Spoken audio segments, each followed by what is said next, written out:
Welcome back to the channel, everyone. It's always a pleasure to have you with us as we explore a topic that's crucial for anyone on the spiritual journey. Why do people struggle with Buddhism halfway? Whether you're someone who has tried to practice Buddhism or have encountered others who began with enthusiasm but later abandoned their practice, you've probably wondered why this happens.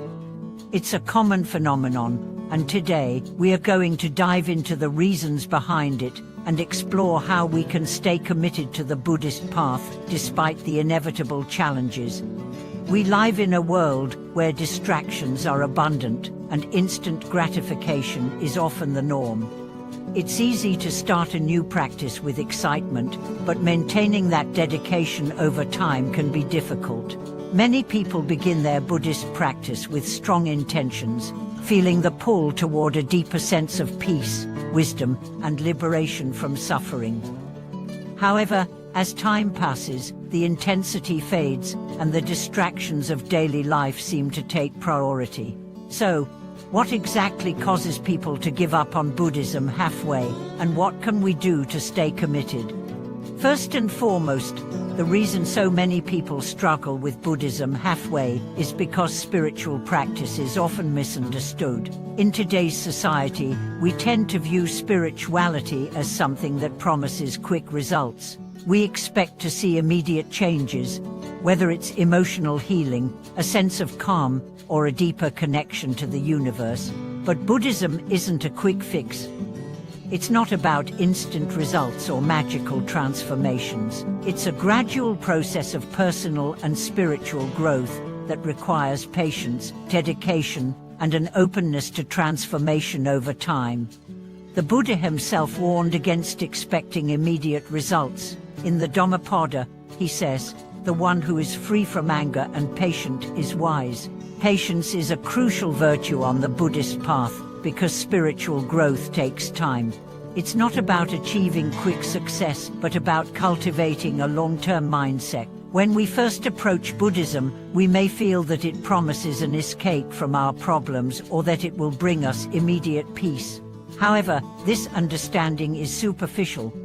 The deeper truths of Buddhism, the impermanence of all things, the nature of suffering, and the importance of mindfulness take time to fully grasp and integrate into our lives. This gradual process is often where many people give up, simply because they don't see the immediate changes they expected. Another reason why people struggle with staying committed to Buddhism is the challenge of practice consistency. Life can be busy, and it's easy for spiritual practices like meditation, mindfulness, or ethical living to slip away when we are overwhelmed with work, relationships, or personal issues.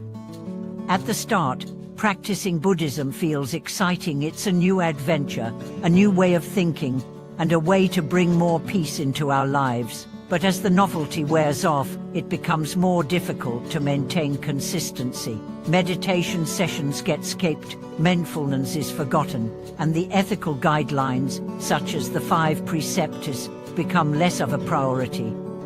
This is where discipline becomes essential. In Buddhism, it's not about forcing yourself to do something out of obligation.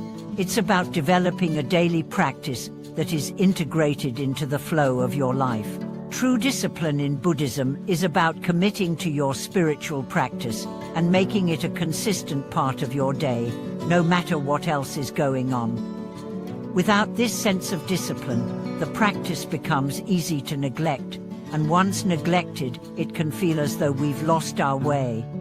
Buddhism also teaches us the importance of self-awareness. The struggle to stay committed to the path often arises from the fact that we don't fully understand what spiritual practice is about. Many people begin Buddhism seeking an end to suffering, but they fail to realize that suffering is an inherent part of the human experience.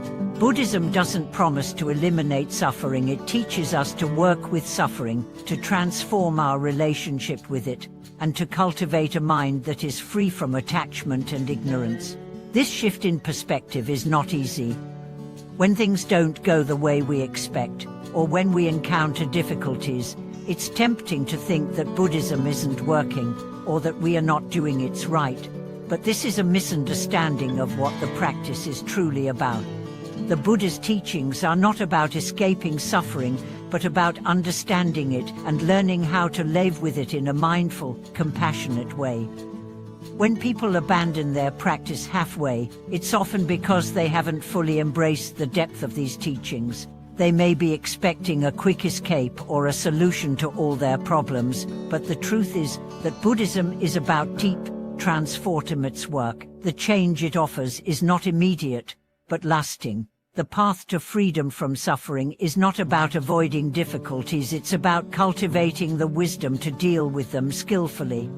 Another reason people give up on Buddhism is that they fail to set realistic expectations. In a world where we are constantly bombarded by messages of success and achievement, we can sometimes apply these same standards to our spiritual practice. We might think that if we meditate every day, we should start feeling more peaceful and enlightened within a few weeks. But spiritual growth is not like a job promotion or a sales goal. It's not something that can be measured in terms of quick milestones or success. It's a lifelong journey. Buddhism teaches us that detachment from expectations is one of the keys to a successful practice. When we expect immediate results, we are setting ourselves up for frustration. The true path to enlightenment requires us to give up our attachment to results. The more we focus on the process of spiritual practice rather than the outcome, the more peace we will find.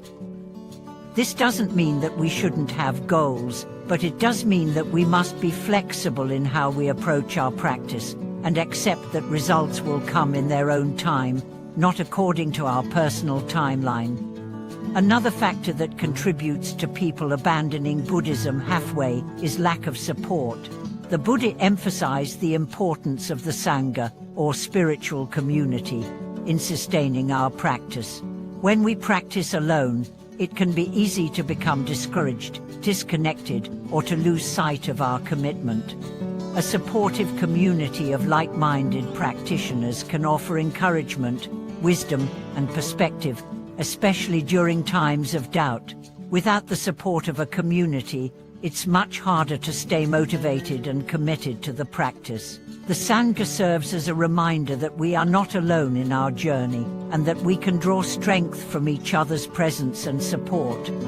Moreover, self-doubt is one of the most common reasons people abandon their practice. The path to enlightenment can feel overwhelming, and many practitioners begin to doubt their own abilities. When progress seems slow or difficult, it's easy to think that we are not good enough or that we are not making the right progress. These feelings of self-doubt can erode our confidence and motivation, leading to discouragement. However, Buddhism teaches us to embrace self-compassion. The Buddha did not expect perfection from his followers, only that they practice with sincerity and dedication. It's important to be kind to ourselves and to recognize that spiritual growth takes time. In conclusion, the reason why many people struggle with Buddhism halfway is not due to the inadequacy of the practice itself, but due to unrealistic expectations, lack of consistency, and misunderstanding of what the practice truly involves. The path to enlightenment requires patience, discipline, and a deep understanding of the nature of suffering. It's not an easy road, but it is a rewarding one. By adjusting our expectations, committing to a consistent practice, and seeking support from the Sangha, we can overcome the obstacles that arise and continue to grow on the spiritual path. Thank you for watching this video. I hope that it has helped you understand the common struggles people face in their Buddhist practice and how you can stay committed in your own journey. Please share your thoughts and experiences in the comments below. Don't forget to like and subscribe to the channel for more insightful videos. May you find peace, patience, and perseverance in your spiritual practice. See you in the next video.